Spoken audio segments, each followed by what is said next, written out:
The United States has a passion for pills, and their country holds the record as the world's biggest users of psychotropic drugs, consuming 60% of them. And pharmaceutical firms are keen to keep cashing in on the multi-billion-dollar market, even if it costs people's health, as RT's Marina Portnar reports. America is regarded as a country with a ravenous appetite for consumption.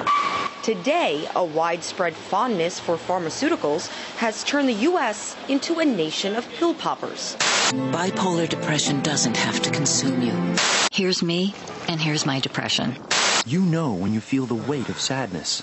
You may feel exhausted, hopeless, and anxious. With over $14 billion in annual sales, antipsychotics remain America's top-selling therapeutic class of prescription drugs. This is a medical journal. Dr. Harriet Fraad believes Big Pharma has manufactured a climate of insanity by manipulating and even creating illness for capital gain.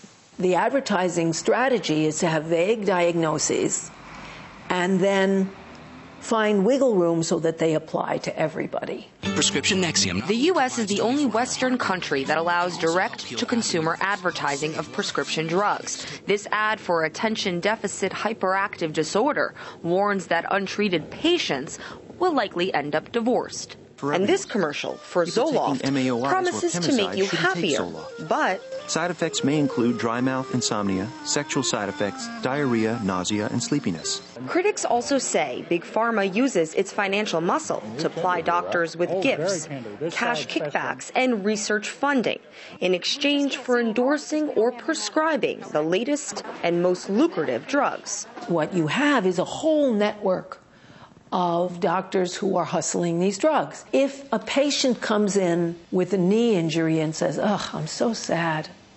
"Oh, are you depressed?" "Hey, write a prescription."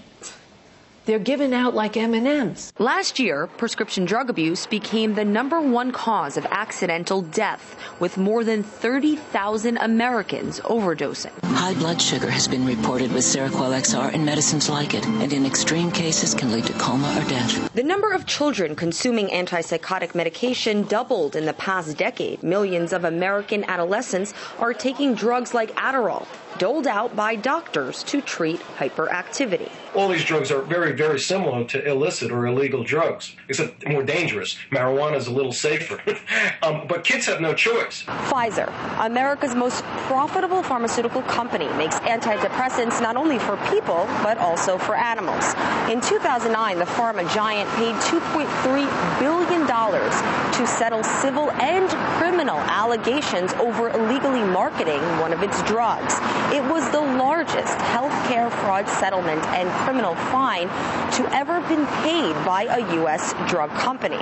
That being said, the money reportedly amounted to less than 3 weeks' worth of Pfizer drug sales. The pharmaceutical industry remains the most profitable business in the U.S. More success and financial gain for the companies will always remain possible as long as more Americans are encouraged to take drugs. Marina Portnar, RT.